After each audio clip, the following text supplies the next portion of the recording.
Hello there, the internet, and welcome back to the Midnight Podcast. I'm your host, man behind the camera, and I have brought in a friend to podcast with. Say hello. Hello!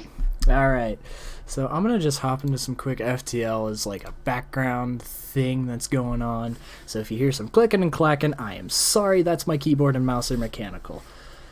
But, anyways, onto the actual topic of today. So my friend here, Valkyrie, as he is known on the interwebs. We were talking last night, and I can't remember what you were ranting about. It was something like cars, was it? Yeah, it was the Mustang Mach-E project for 2021. It's basically the idea is an all-electric Mustang, and I heard that, and I was like, yeah, that sounds really cool. But last night I learned it's going to be in the SUV style, which is odd. We have pictures of it in Discord here. Yeah. It's a cool concept. I like the idea of a Mustang SUV. I don't hate it. It's, the styling is done really well. I don't know if it should be called the Mach-E. Because, like the Mustang Mach-1, that's a badass line of Mustangs with some kick-ass heritage. And, I just don't know if making the Mach-E an SUV would really honor that heritage. What are your thoughts on this? I'm gonna be honest. So, for context, Valkyrie is a bit of a car nerd, a bit of a car buff. Absolutely. I own a Mustang myself, so... Yes. I know Jack Diddley about cars. I will be completely honest. So, to me, my beat-up Dodge Stratus is more... the thing's falling apart, but as long as the engine works, I'm not one to complain. So, to have an SUV... I've got gas and brakes. That's enough for me. Yep. Hey, added bonus, the headlights work. Am I right? Eh? Whoa! But, I don't have anything against SUVs, but, I can understand where you're coming from. Car enthusiast thing. That because, is admittedly, it took me a little bit of time to warm up to the idea of a Mustang SUV, because at first I was like, this seems wrong. But the more I've thought about it, the more I've looked at it, the more I've realized, it's done pretty well. The styling, it honors the Mustang looks, but it ties it to an SUV frame really, really well. And I kind of like the car. And it's all electric, so, props to the environment. But That's yeah, fair. I don't know about the name of it. I don't know how to feel about it. Because I feel like if we're gonna call Mustang model the Mach-E, it should be proper Mustang, all electric. Yeah. Sports car feel. But yeah, that's just my opinion. And car nerd, I'm a little bit biased because, I've always loved the Mustang growing up, so. Now, yeah. to be fair, I'm more of a Tesla guy. Call me an Elon Musk fanboy, because I am. Possibly. We both are. Hey. But I feel like if I were to get a really fancy car, I'd go for a Tesla. Mustangs look nice. Camaros are a second favorite of mine, though. I saw a Camaro on the road the other day, and those things just look sleek. Oh yeah. There's I can appreciate any car except for the PT Cruiser, and that's just a personal bias thing. I fucking hate the PT Cruiser. No, but yeah. that's fair. Those things are so they're ugly. I'll be honest. They are really hideous. ugly. And they only come in purple, right?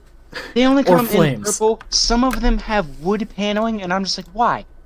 These cars, I don't know why they're popular. Why do people like these? Because I don't understand. I see them everywhere, and the people that drive them are the worst kinds of people. It's horrible. All of the times that I have nearly had an accident, it's been at the fault of a PT Cruiser. I swear to God.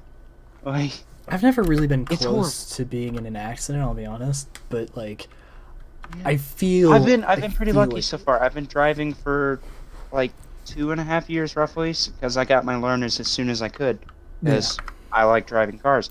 But as I was still learning to drive, I remember this. The first near accident I had, I was I was living in Virginia at the time. I was driving through Fredericksburg, and a PT Cruiser was in the lane next to me, and I was kind of riding alongside them. I was in the left lane, so I was slowly passing them, and they just start moving over onto me. No turn signal, no anything. They just right over onto me, and in a panic because I was still new to driving, I just whipped over into a turn lane and slammed on the brakes because I didn't know what else to do. And Yeah. then, yeah, that was horrifying. But Um, like, it's Probably the closest I've come to something like that was what is it? I was coming home from work, and there's this like, where I come from, there's a street that I turn right, and I go up this really jank bridge, and mm, you know which one I'm talking about, right? yeah, I Yeah, think so. yeah, the one that kind of led to our high school. And well, Yeah, yeah, for me, yeah, that one. Stupid, stupid bridge. Old, crumbling, falling apart. No pathways for walking. It was dumb. typical Colorado road conditions. Yeah, Bumpy, so and freaking, there's this on ramp from like an outlet, like a store outlet, that this guy came in, and I'm in the lane, and this on ramp goes into my lane, and it's a 2-lane road. And this yeah, guy, he just pulls right in front of me. Like, if I hadn't have moved, he would have hit my bumper. But I was also new to driving as yeah, well. So, just like you, I panicked, but I didn't slam on the brakes. I made a really stupid new maneuver, and I swerved into the lane next to me, which thank God there was no car in that lane, or else I would have hit it. But I was just like, what is this? Why? Why do you do the yeah, thing that you do? yeah. It's because that's a real thing you have to deal with when you're learning how to drive, is learning how to not panic. Because a Mm-hmm. lot of people do stupid things, and you Yeah. can't always be prepared for them. So, Which, for context, yeah. for those of you listening, uh, we used to live in Colorado. Velk doesn't live in Colorado. He's gone off to college. I still live in I'm in Colorado. Arizona. Yep. And I've lived in Colorado my whole life. I can Yeah. attest to I say that Colorado has some of the worst drivers. Like, I've been to New York, and I've been to Oklahoma and New Mexico, and I've been all around the states. Like, not even New York had bad drivers. The thing about New York was no one was driving. Like, everyone was sitting in a car, but it was more of like a slowly moving parking lot. In Colorado, Yeah, it's yeah. just nuts. It's insane. Oh yeah. 'Cause- Cause like, I grew up moving around the East Coast because my dad's Navy, so I still don't know why they put us in the, but that's the Navy. Uh, and I grew up moving around the East Coast, and it was, small towns like in the countryside. The yeah, worst thing that would happen on the roads is occasionally you would get two people that are like going opposite ways, and they would just stop in the middle of the road and have a conversation. But like, yeah, they would always do it in a way that wouldn't get anybody hurt or wouldn't like, they would never slam on brake. They were nice people, you know. yeah, And then I also lived 3 years in Georgia, which I don't remember much of because all I do remember is that it sucked. Uh, and then when I moved to Colorado, like, I mean, it was really my first time living in a city environment like that because, I grew up in rural and somewhat suburban areas, yeah, and it was a culture shock because people like all the time you would see people just doing the dumbest thing on the road. Colorado is the reason I have a dash cam in my car yep. because it just horrified me to drive on the roads there. The It's So, funny thing, this reminds me. I have a friend at work, Turkish, right? He was born and raised in Turkey, joined the U.S. military. Don't ask how. It's a long story. But, he moved all over the place. I think he lived in India for a bit, but he also worked on mm, a cruise ship for a long time. So, he went around the world a whole bunch. And he was telling me that, like, in Turkey, there are no street laws. There's no like rules of the road. There's no stuff like that. So people would yeah. just make maneuvers however they wanted to make maneuvers. And he Oh yeah. was telling me that like he got used to that. He got used to the insanity that is Turkish driving. And Yeah. And there are actually a surprising amount of countries that don't have road laws. yeah, yeah. My dad went to Africa for a while, and he wouldn't drive because he was too afraid of all the stuff going on the roads. But Turkish friend, he was telling me he got used to all the crazy maneuvers and stuff because he expected people to make dumb maneuvers like that. Like, it was just the normal for everyone to move however they wanted on the road. But Oh yeah. he comes to the US. And then you go to a country that does have road laws, and it's like... You never expect it. You never see it coming. Because it's like you expect, oh, I just came from somewhere that had no road laws. I expect there to be road laws. But people don't follow them. Yeah. And then you realize, like, wow, it's just as crazy here, even though they do have road laws. I mean, okay, obviously it's a little less crazy because there's that one intersection, I don't remember where it is, where it's just pure chaos all the time. Like 30 billion lanes of traffic, except there are no lanes, there are no stoplights, it's just free for all. Like, that's horrifying to me. Absolutely horrifying. But people live in that daily, and it's crazy to me. Yeah, and I lost my train of thought. Dang it. I had a thought. Been derailed. No. Brain? Hello? I don't know where I was going. Alright, well, while Vark here gets his brain back on track, I would say switch to a commercial break, but we don't have one. Nope. Although, on the plus side, playing FTL, haven't really been talking about it. I'm playing as a Lanius Cruiser Type B, and I got a Pike Beam.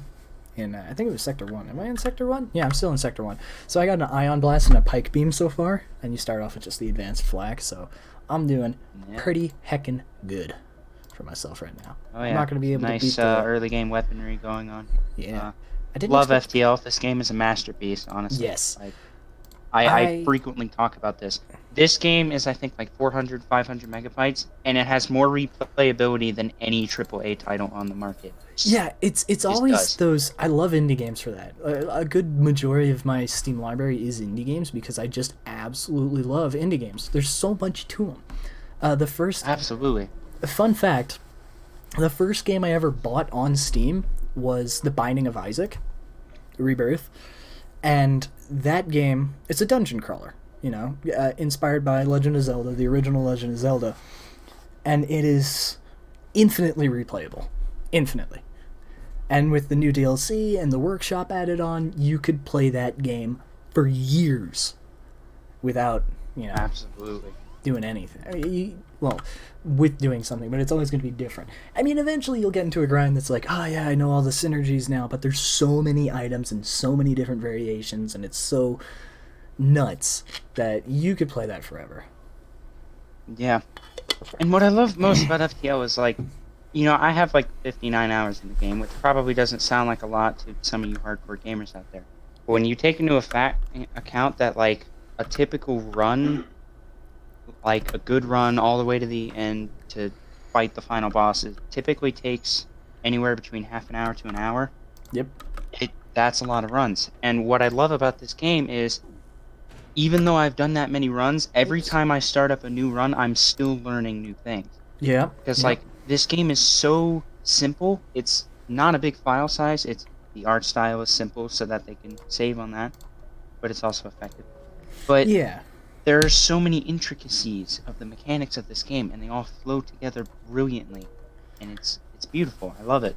Because, every run is different. No two runs are ever going to be the same. And it's fantastic. Oh, yeah. Don't even get me started. And I mean, neither of us are good at this game. Oh, because no. You have never won, and I have won one time through sheer luck. But dang it, yeah, I just lost we love this game to death. It's amazing. Yep. The what is it? Like you were saying, I've never beat this game, and as you guys have been seeing, if any of you actually know how to play this game, you'll know as a fact that I'm playing this horribly. Like, I have a teleporter and mind control on this ship. The intended purpose is you're supposed to send your Lanius, these two guys, onto the enemy ship to drain their oxygen, take out their systems, and mind control anyone in there. we don't have like a subsystem to allow me to see inside their ship with this vehicle, with this Lanius cruiser. So the only way you can mind control someone is to be in the room with the enemy. I haven't done any of that. Yeah. I've just been treating this like a normal playthrough. Like, if I were to use the Federation cruiser, which is the starting ship.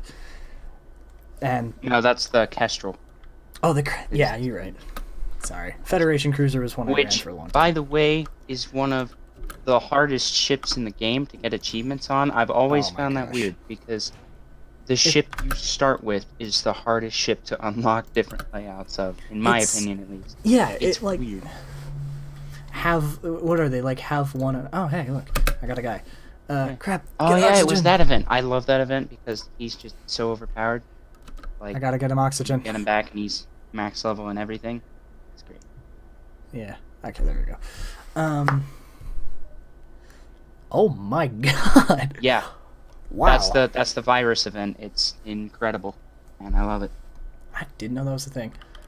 Just goes to show, indie games, infinitely replayable, doesn't need great graphics. I mean, look at that planet. Because, for example, Varkir has come across the secondary Rebel flagship event, which is the one where you're going through, I think it's a Rebel sector. You have a chance to come across a site that's constructing a second Rebel flagship, and you fight the Rebel flagship before fighting the Rebel flagship. It's wild, and I've never encountered that event, and he has, and it's just... This game has so many layers. I've encountered it multiple times, and I think it gives you a ship if you do it. I can't remember. Really? Yeah, I think it's like one of those unlocks, or it's a special event that permanently unlocks something in the game. I can't remember what, but it does. Huh. Again, I didn't know that. I'm not an expert with this game, so anything I could say could be total BS. I'm a casual gamer. Fight me. But, like, yeah, I only mean, when I want to fight. It's really funny, because I say I'm a casual gamer, but I do try hard stuff and still suck at it, so... Oh, yeah. Like, yeah, I'm not good at things. I'm just, not a very good gamer, but I enjoy it nonetheless. Mm-hmm. I have a kind of like a mantra, is that I play games to play games. I don't play games to be the best at them, or to, get a certain achievement. I'm not a completionist, and definitely far from a perfectionist. But I just play to have fun, which I'd like to think is a really good life motto. But it's for gaming, and if you have a life that's centered around gaming, then you should probably come up with a different motto. Ooh, actually, here's an interesting one. So I could buy a Zoltan, which they explode when they die. These are really good guys to have for, like, boarding. Yeah. Or I could get sensors, which is very, very useful if you want to see the enemy's weapon charge. And dodge. That's only really good, though, to see their weapon charge if you have stealth. Or a hacking computer. So, like with the stealth cruiser. Toasty. I love the stealth cruiser. I'm gonna get this guy. It took Varkir some time to warm up to it. I was all about it instantly. Like, I adore the stealth cruiser. I have all 3 layouts of it. Yep. And my favorite is layout B, because that glass cannon build is really something, and I love it to bits. It is genuinely, like, I've had some of the best runs with that ship. You're gonna do the Zoltan teleport strat. Love it. Mm-hmm. I have a cloning base, so he should be able to come back. And if I can get... That is why I love the Federation Cruiser Type C right there. Because that ship is fun to play around with, and I'm not good at it, because I have... Okay. I think I've faced the flagship. I've made it to the flagship 1 time in that ship. I think. I could be wrong about that. What was it, a week ago that you were watching me play this, and I almost beat the flagship with the stealth cruiser? Yeah. You came very close. You made it through the first stage. You took, I think, like, a little bit of damage. Yep. And then the second stage you came really, really... Actually, no. You beat the second stage, and you took a bit more damage. And the third stage, you came pretty close. I mean, you did a bit of damage too, but with the Zoltan shield recharging and the power surge of it launching 1,000 lasers. Oh my gosh, Shane, Ooh. Is that any good? I don't know. Chain. I don't know. I don't know how to feel about the chain weapons, because... Yeah. Actually, no, I'm thinking of the charge weapons. Chain weapons are pretty decent, because the chain ion just does more damage the more it fires. Maybe I could get More rid of ion. the ion blast in exchange for that. Maybe. Let's get mind control But going. the ion blast is pretty good, because it recharges nice and quick. I think That's I might why. just go sell. You know, I'm gonna hop to these 2 points here. Yeah. I love how this started off as a car rant, and now we're just playing FTL. Yeah. I mean, now we're just playing FTL. I mean, we have other stuff we can talk about. This is true. Yo, did you hear anything about the raid, the Area 51? For context, this is being recorded 2 days after the Area 51. September 22nd. Yep, September 22nd. Yeah, I heard. I don't remember who I heard it from, but I think only like 75 people actually went. Yeah. Something like that. It's like, how many? It wasn't a people lot of signed people. up? No. And they really just stood in front of the gate and hang out, had a good time.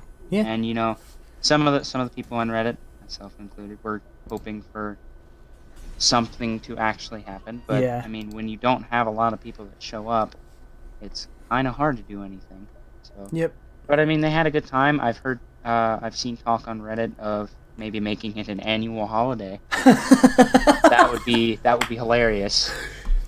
I didn't really keep up too much with it, but yeah, they're talking about making it an annual thing so that they show up there every year, and they would probably get more and more people.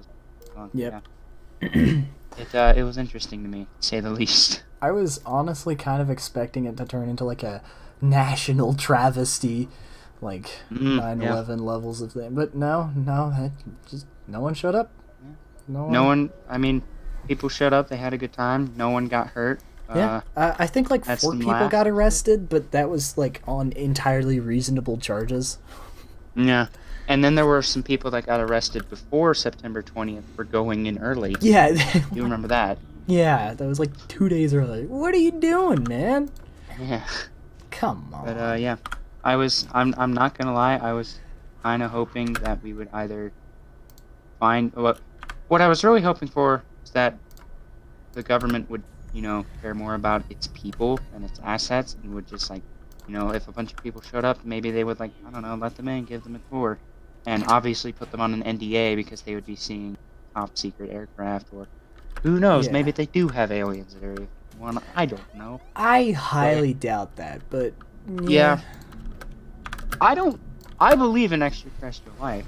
I just don't think they ever would have visited us, because I like to believe that Earth is the ghetto of the galaxy. Your O2's hit. Yeah, I know. Don't worry about it. It's on fire, You so You have just you have 2 people that use it. yeah. But yeah. Dude, don't worry about it. So Mm-hmm. that was that. It was Yep. Actually, what am I doing? I have a guy that can do everything. Send him in. After you close the doors. Oh, there must be a breach in there. Ooh. Oh, no, that was just... no, it's just your O2's going down. Is what's going on. So but he's don't gonna worry get about it repaired. It's gonna be fine. Oh, there's got to be a breach I wouldn't somewhere. open the doors to the room you're landing us in. That's a bad point. That's... You know what? You're probably right. Yeah, that's what it was. Okay. I forget Lanius suck oxygen. They got the big suck. The slurp. Keep you slorping. Yeah, they are. But yeah, Area 51. It was wild. It was wild because nothing happened. It was indeed. I mean, I think we all kind of expected nothing to happen. Like, Yeah. I think we all deep down knew that either nothing was going to happen or something really, really bad was going to happen. Mm-hmm. Or something good if you're a psychopath. But I mean, I wasn't making bets on the casualty count or anything. yeah, definitely not. No. I mean, don't get me wrong. I'm glad no one got hurt, and that some idiots were arrested. But like, I was expecting more, honestly. Yeah, a little bit disappointed, but also glad that no one got hurt. So. Yeah.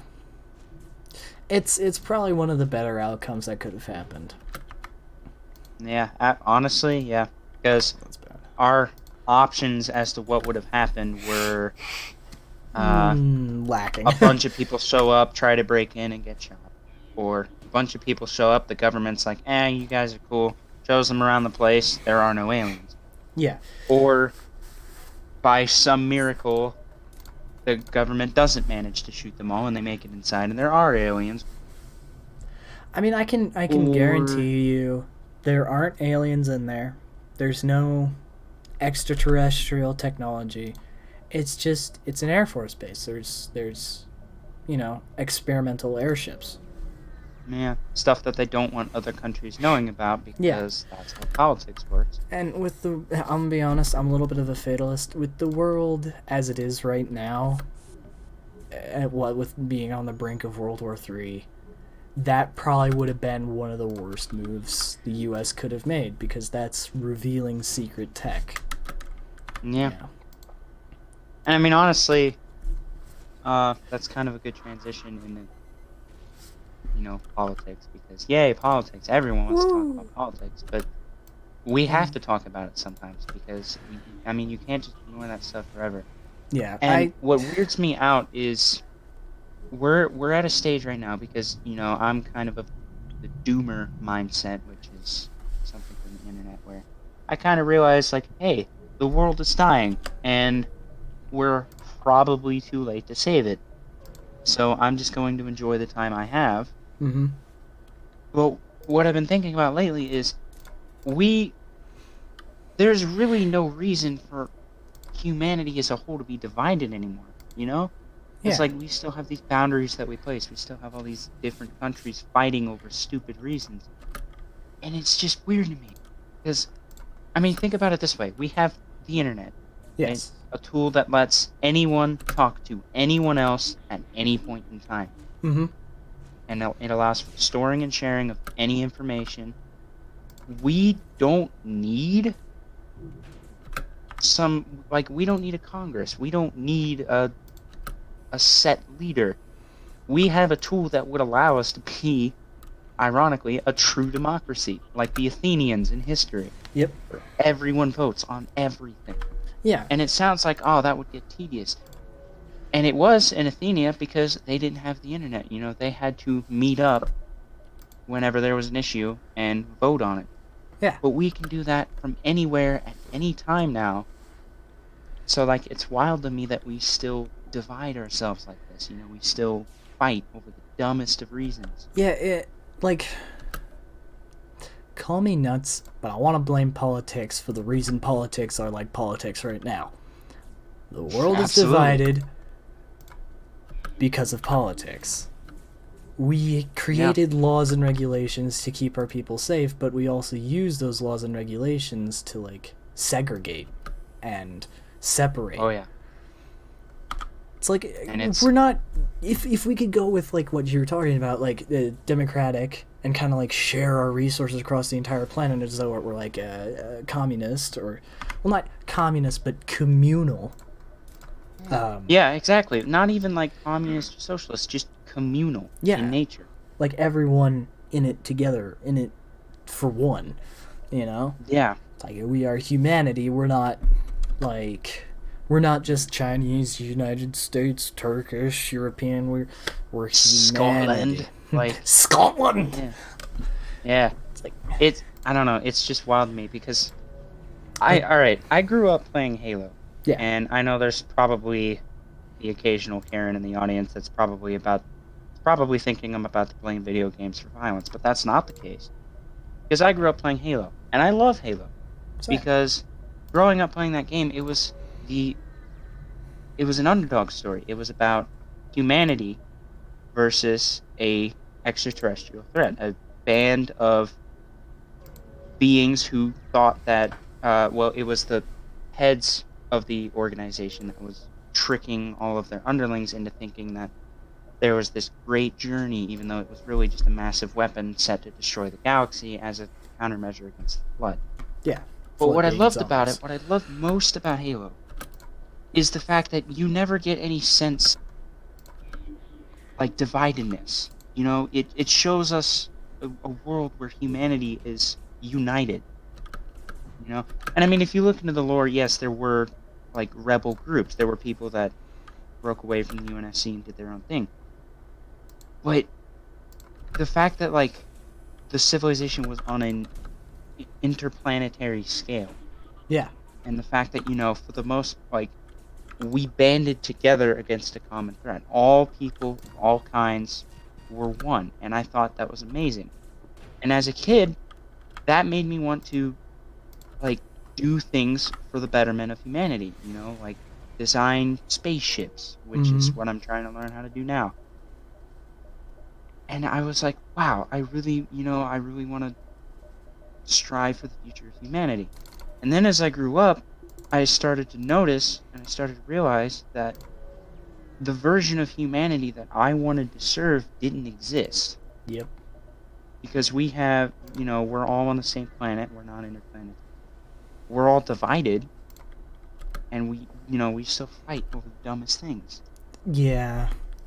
And for a while, it made me, lose hope, and I was really bummed out because, I want humanity to propel itself into the stars. I think that should be our goals for our future.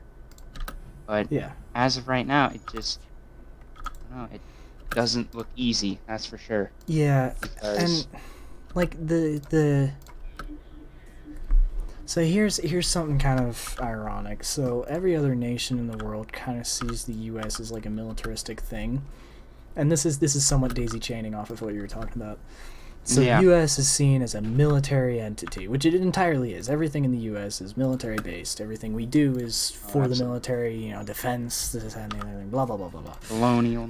Yeah, but that's the thing is, I don't want to serve the military. I know the big guys in the black suits and ties, saying this and that. They're gonna send off a whole generation to a war that the generation doesn't want to fight. I do not want to serve in the military. There is absolutely no reason for me to be in the military. I don't care if that's anti-patriotic or whatever have you, and the FBI comes knocking at my door. What are you doing, draft dodging? I'm like, whatever. The U.S. I see as... I like how you gave the FBI guy the voice of Alex Jones. I like to see the U.S. as the worst best country. We are the worst in that, we have freedom of speech, we have this, but it's not good. It's not worth it. It's not worth defending. The U.S. is gonna fall. We got pride issues. And hamburgers. It's not... And hamburgers. When people ask for me to serve in the military, I would serve for the country. But as of right now, what we're serving are the politicians. Their vision for... It's like, why do we have one person? We're no longer serving for each other. We're serving for the people who manipulate us to make money. It's like, why are we serving the one person who thinks the entire nation should do something? It's like, we have delegations and we have balances and checks and blah blah blah blah blah to make sure that it all works, but overall it is a very small group of people, less than 1%, deciding what the rest 99% should do. And that's the other thing about the checks and balances, because it's meant to be a system where, things get done. But if you look at what's been happening over the past, if you just pay attention to politics, you realize that they're really inefficient at what they do, because they're not doing it so that the country has a future. They're doing it so that they can make more money. Yeah. Because most, if not all of them, are motivated by greed. Which is a sad truth. That's how it is. So, and the other thing is, I'm not disrespectful to the military. Like people who serve in the military, I respect them immensely because I grew up military. My dad is military, 100%. And I'm very proud of his service. But it's what got you into college. Yeah, it's the reason I'm sitting in a college dorm right now, annoying my roommate by talking very loudly. Like that's how I got here. But it's yeah, it's just it feels like it's misplaced at this point. All the nationalism and whatnot, because And I think that at the point we're at right now, we shouldn't be divided between different nations. We should be united as a species. mm-hmm. And I just feel like we're way behind where we should be. So, Yeah. but I don't know, because I'm not an expert. I'm just an 18-year-old college student. For real though.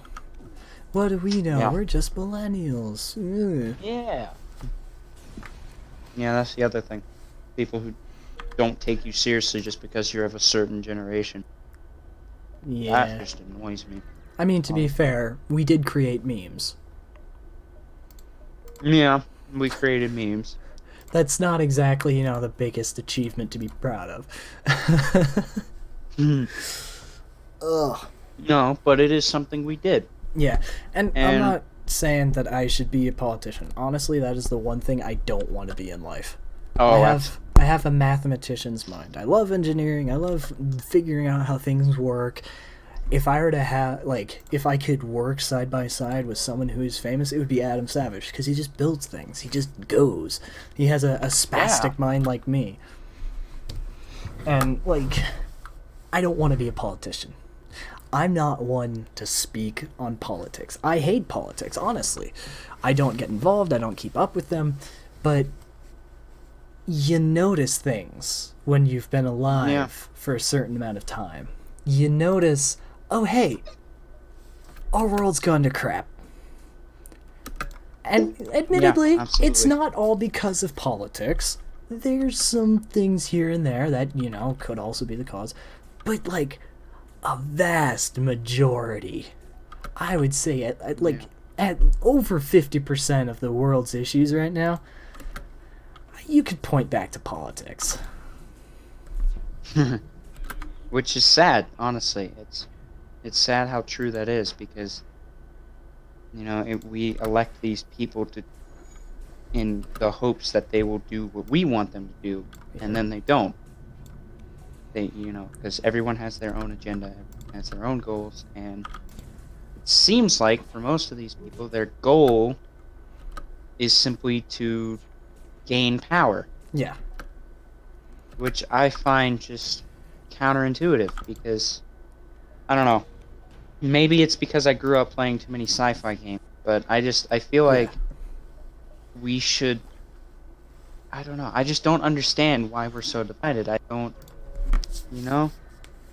Because that feels like something that we should have dealt with a long time ago.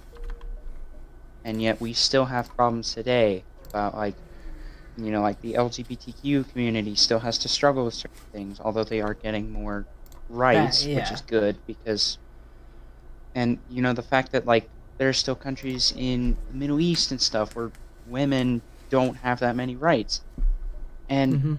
I don't know. I just feel like we should be way further ahead than where we are, and that we're holding ourselves back. Can we just blame Britain for everything? Or Germany? Can we just, say, hey, it's your fault and move on? Wasn't that what they did in World War I and World... Dang it. Yeah. Well, they did that maybe after I'm becoming World War a politician. I, which is one of the things that led to World War II. Yeah, I know. So let's do it again. Yeah! Let's burn it all down! Hell yeah! Burn down the White House again. Say goodbye to Mr. Cheeto Man. Give his hair a new home. I mean, at least we can say we have freedom of speech here in America. Not many countries have that. Very, very few have that. Britain doesn't even have that. Well, I mean... Well, they have freedom of speech, but it is censored. It is heavily censored. From what I understand, I don't study it, don't quote me on this, but they don't have a freedom of speech law like we do. They don't have something that says you're allowed to say anything without repercussion. Well, okay. That's another misconception, because what freedom of speech actually means is protection from the government. And Yeah, a lot of people misuse that, like, just to be dicks to one another, like, oh, I can say whatever I want to you because I have freedom of speech. That's yeah. not what that law does. No. That law is meant to protect you. If you speak out against the government, that law is meant to protect you from the government trying to kill you Yeah. because you said something they didn't like. I.e., North Korea. Yeah. Or China. China. I think Japan is somewhat okay, but still struggle with freedom Yeah. of speech. I do know that they have a I mean, lot of censorship. yeah. And I mean, one of the other things is sometimes censorship is necessary because, you know, Yeah. obviously you don't want to have a place in which anybody can say whatever they want, because then there are going to be some people that use that for bad purposes, Yeah, it's because not that's like just I how want to people are. wake up and just be like, "Oh, hey, look, a dead body in the newspaper." Like, I don't want that. Yeah. That's a reasonable usage of censorship. But like Mm-hmm. restricting things like religion or hold on stuff like that. Like I know in Iraq, Iran, Middle East, uh, any religion that isn't their religion is restricted, and any religious texts aren't allowed. Other than what Mm-hmm. is it like the Torah or the Quran? I can't remember which one it is. Which is like Yeah. that's not the type of censorship that is or should be allowed. Yeah. And of course, with Because the when United States, they have censorship so that the military doesn't have backlash. They have that do not speak law in the military. You have to wait, like, what is yeah, it, 20 years? non-disclosure, Yeah, non disclosure. Thank you. Do not it's talk. and I mean that's just countries doing country things, Yeah. keeping secrets from their people, which again, I don't see any reason for that. I don't understand why we live in a technological age like we do, where we still keep information away from people and keep people in the dark about stuff that they should probably know about because it affects them. Yeah. And it just, I don't know, it seems horrible. So, Mm-hmm. Yay, the world is falling to pieces. yeah. Yeah. Everything is 'Cause okay. definitely. Every little thing. I see no way in which anything is going wrong. I could see no way in which this carefully laid out plan could ever fail. Ugh. Yeah, I don't know. Political rants, they're fun, aren't they? Oh my gosh, I've not done a political rant, like, ever. And can Yeah. confirm, not the biggest fan of it, but you know what? Someone's got to speak out. Sometimes it's got to be done. Someone's got to say something. I'm not saying I'm a Be that jurisdiction guy on in it, but another I'm gonna be that guy on Reddit who just rants. Oh, dang, look at that gun. Hole Smasher Laser Mark II. Ooh, yeah. Ooh, that's a That gun's chunky good. boy. Alright. I think... Because those, yeah, you do 2 damage on systemless rooms, and it fires 3 times. Yeah. Shots per charge. That one's okay, but like this. That's Because, cool. like, for the most but part, like this. at this point, I just try to stay away from politics because at this point, it's mostly just nonsense. Dude, it's more toxic than the Overwatch community. It really is. No one should be more toxic than the Overwatch community. I feel like we should get my Jacob God. in here just to talk about it. Yeah. He's the expert there. For those of you who don't know, Jacob's one of our friends who plays Overwatch religiously. And Yeah, he's like, I think level 900 something. He has a problem. he has a it's genuine bad. issue, yeah. Oh Hero no. 2's been They hitting took him. out my oxygen. This is not good. It's hours right. But yeah, it's just nonsense to me, and the spreading of Yep. like the anti-vax movement. How did we ever allow a group of people to think that? And to, like, it Well, drives me insane. That one does have some validity to it. Like, there have been situations in which vaccines did cause, brain damage and stuff. However, those situations are so few and far between. I'm pretty sure you're more likely to get struck by lightning than to have backlash an accident. Yeah. This is the end. I just lost my boarding crew. Yeah, this is no bueno. But the chances of you getting some horrid backlash, this or that, oh god, is still so have little. A cloning base, so yeah. I should probably return my guy. No, I'm just gonna let him explore their ship. Hello. I'm just gonna stand over him like, hey, what you doing there? I saw it. No, you know what baffles me? So, anti-vax, I can understand that to a degree. That one has evidence in some science.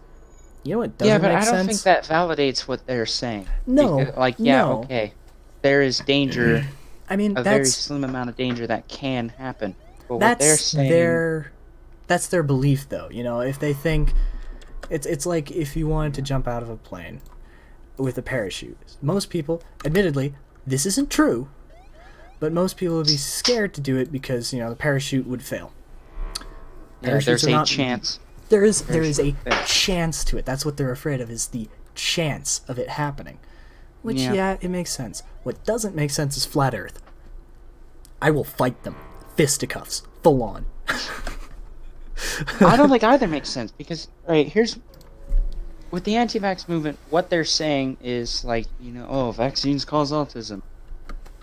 It's been found that it has done that. It has done that before, but, 1 in 8 billion. No, I don't think it has been proven that no, it's it causing... has. It has. Well, it's been linked because the scientist that wrote that article later disproved it. Very soon after. There has been eyewitness accounts, though, of his, mother said, I got my son vaccinated, 2 days later, he's a vegetable. Type of thing. Which is I don't know, I just don't believe it, because at this point, it's hard to believe anything you see. And science is getting better and better. I'm going to just restart, because that was a bad run. But, science is getting better and better every day. Which can be a good thing, can be a bad thing. But that is just, I don't accept that. Ooh, I don't think I've actually played with this ship. Because the anti-vax, this ship is fun.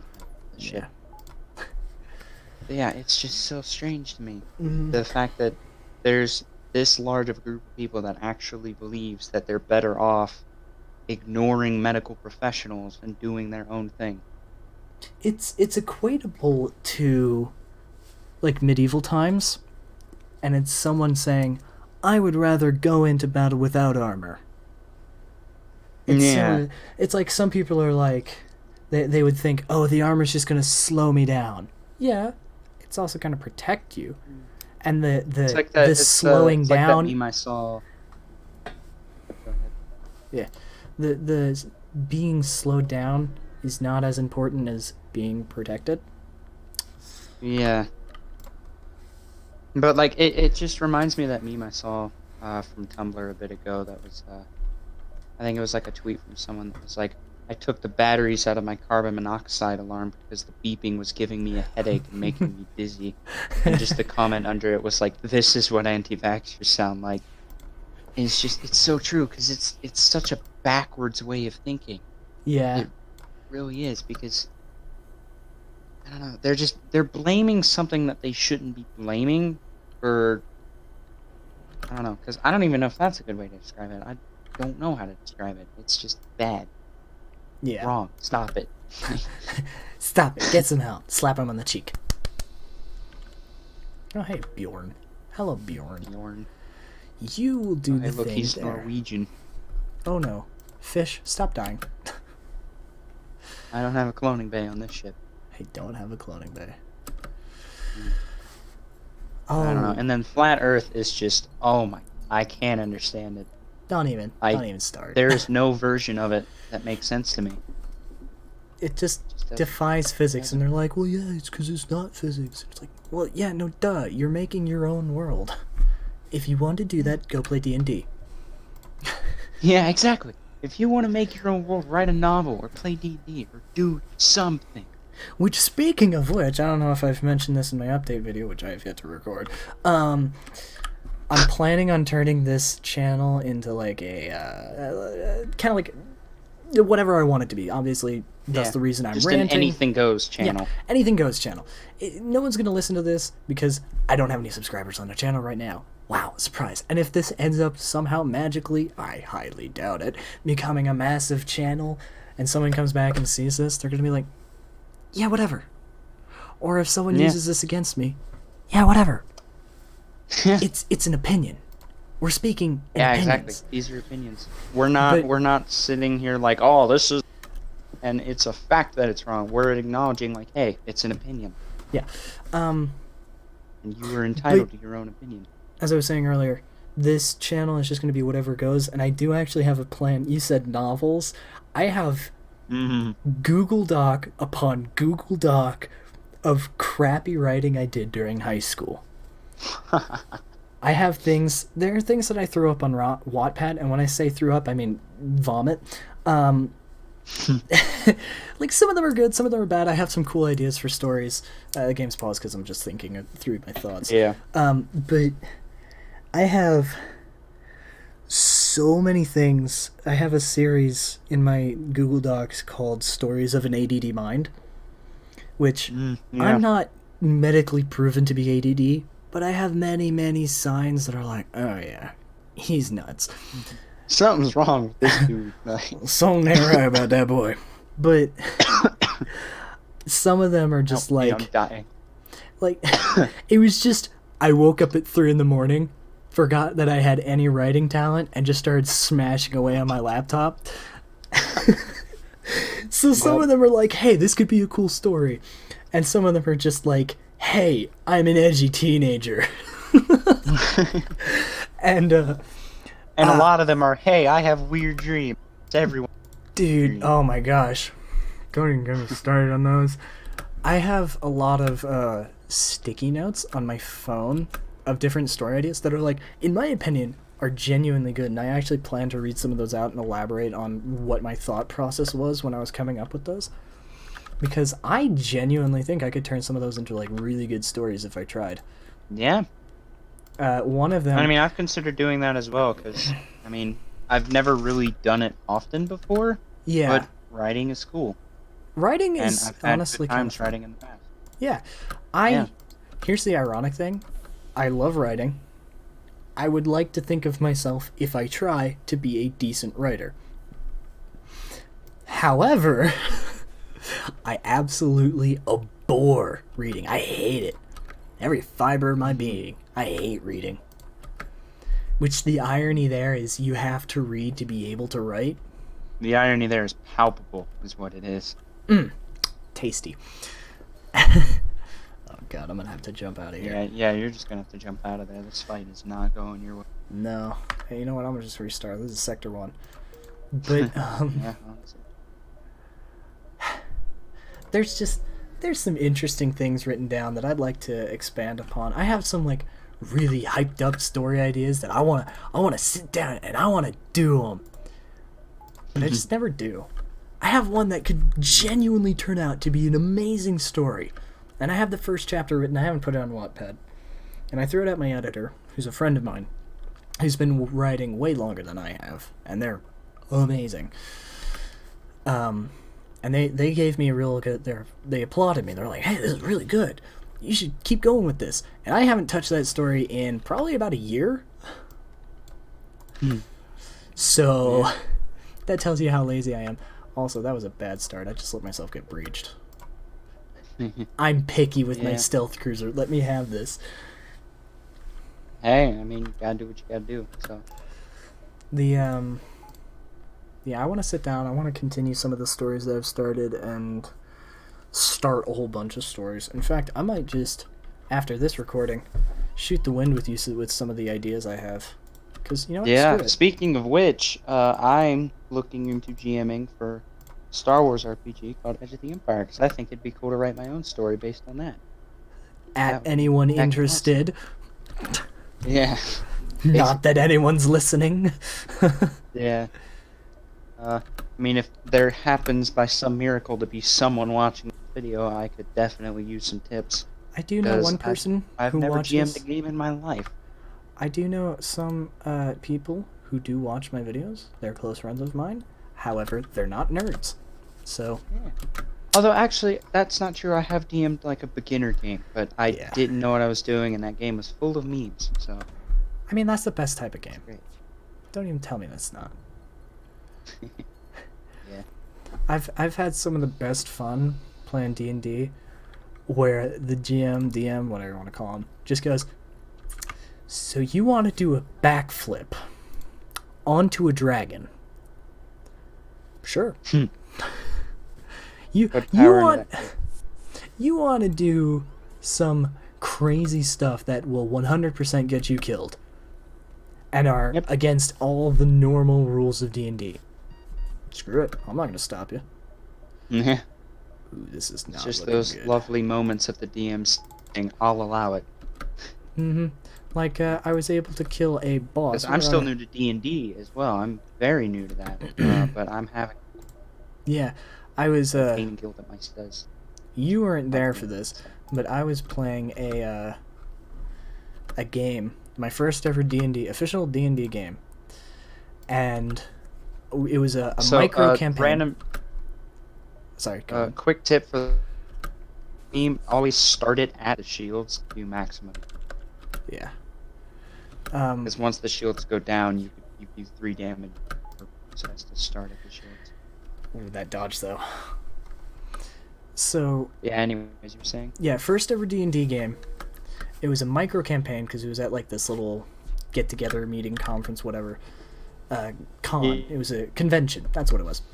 And our goal was to go and kill a necromancer, which was like the big bad boss of the whole area. I was a cleric. I'd never clericed before. I had never done anything D&D before, so I had no clue whatsoever what was happening. And we go through this campaign, and I soon realized that I'm like... Put your Zoltan guy back on the guns. Yeah. I was like, hey, this DM is doing homebrew, so he has any rules he wants. And I'm like, can I do a thing with my staff that Gandalf did in Lord of the Rings, in which I can just make a light on the end of it? Because we were walking through this forest, right? It was middle of the night, foggy forest, and we hear some wolves. And so far, I had failed every cleric thing I could. Like, I tried and heal someone, ended up twisting their ankle. I tried and give a potion to someone by throwing it across the battlefield so they could heroically catch it and drink it, and it just shattered on their back, doing damage. And I'm like, okay, well, you know what? I'm gonna try and keep being useful. So I'm like, we're walking down this dark, foggy path, and we hear wolves, and I'm like, can I light up the way and try and see the wolves, you know? And the DM goes, yeah, sure. First mistake. And so I do it. And I roll a nat 20. Started at the shields. Yeah. Go from from shield up. But I nat 20 a light. And the DM just goes, so the residents of a nearby town are awoken to a light brighter than the sun in the middle of the forest. And all the Beowulfs in the area immediately know your location. I then became known as the cleric of flashbangs.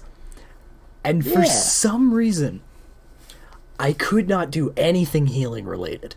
But I would always roll amazingly well on that stupid little light on the end of my staff.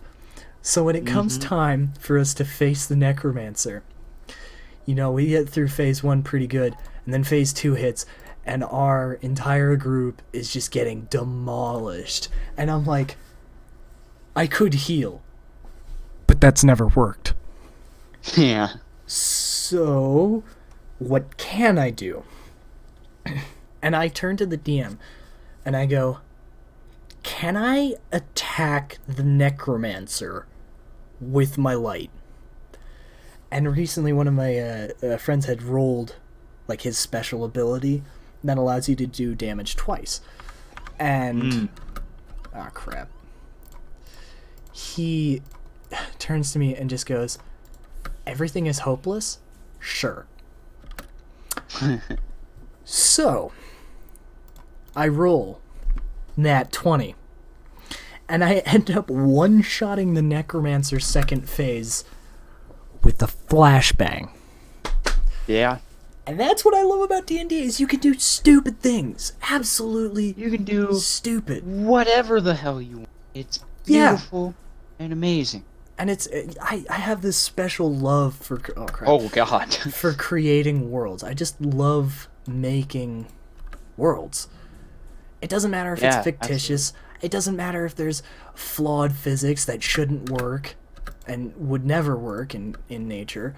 I actually have an idea for a story that is entirely 2D. And that's the thing, is that people from our universe go into a different universe. And it's just two-dimensional. The whole universe is two-dimensional.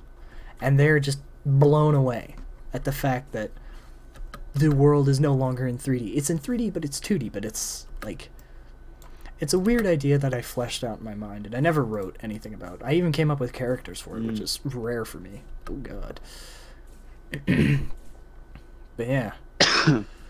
Just like world creating. We should just share a bunch of dumb D&D stories, because I have plenty of those. Oh, bet. Like, oh man, my first game of D&D was also a game con. I was actually, I was playing with Jacob. It was me, Jacob, I think Jacob's brother was also part of it, and there was also another like random little kid that had joined the table. Oh yeah, I remember that kid. And this DM had plans for us, because every DM does, because that's how you plans, and then the players ignore those plans. But what happened? The goal is we started on a dock. We started on like a ship port at like a little town, and there were some ships nearby. There was a tavern nearby, and I could tell that the DM, obviously wanted us to like do it a certain way. Talk to a certain group of people, get into a specific fight, and then be given a mission and go someplace and do a thing. Yeah. But what we did is, because this was my first game, and I had been hearing plenty of dumb stories from Jacob about dumb stuff he's done in D&D. So I was like, all right, let's do the dumbest thing imaginable. So what we did, the way we started this little mini campaign, because we didn't have, this wasn't like a custom character full-on campaign thing. This was a demo campaign at a convention. And what we did is we started off by, a couple of us went to the tavern and recruited everyone in that tavern to steal a ship. Meanwhile, Jacob and his brother jumped into the water and swam to a different ship to steal a shiny thing off of some guy's belt. And what happened has to be the most glorious thing I have ever seen. As we go into a tavern, we recruit an army, and we storm a military vessel and take it over. All the while, Jacob, who's playing a dwarven barbarian who's shorter than normal, who's being launched, like literally thrown by his brother's character. It was beautiful. And we took over this ship. And we were doing the dumbest shit imaginable. And I could tell that we were making the deal. Because he was like, I planned all of this stuff, and you guys just raided a ship. No, here's the best thing. That DM that you played your first game with, I know it's a fact, was the same DM that I played my first game with. And that guy was amazing. He was like a college student or something. And he had fun DMing. And he is like the most chill and hilarious guy to have a game with. I love him. And we ruined everything in that campaign, because as soon as we got on that ship, he was like, well, I really have no other way to segue this quest, so huzzah, you find a random go to the place and do a thing. And so we did that. But what we did when we got there is it was this like cavern thing that we could pull the ship into, and then we had to go fight some like skeletons and some kind of skeleton king. Yeah. So what we did is, I mean, we went in and we fought, and then when I don't actually remember much of the final part of this campaign, because the memory of stealing a ship with an army of drunkards takes top priority in my brain. Like, fair enough. I just remember that we did the dumbest shit imaginable, and the DM was just constantly like, all right, well, you've ruined my plan, so here, this happened. So, yep. He just let it fly. I love that. Yep. The ability to create worlds is a powerful one, and it's honestly, like, people underlook it. People, well, not overlook it. It's a fun thing to do. Yeah. Creating worlds, existing in, like, it's so. And you know what? I'm gonna end this on that note, because I know that's a positive note to end on. You know, after all the junk we went through to get here, it's a positive note to end on. All the very jarring topic changes. All the. I'm sure we gave anyone who was watching whiplash, but we're not liable for that. So. You know what? Screw it. This is my channel. I do what I want.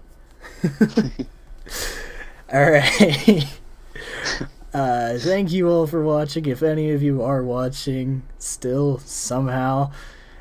And we'll see you in the next video.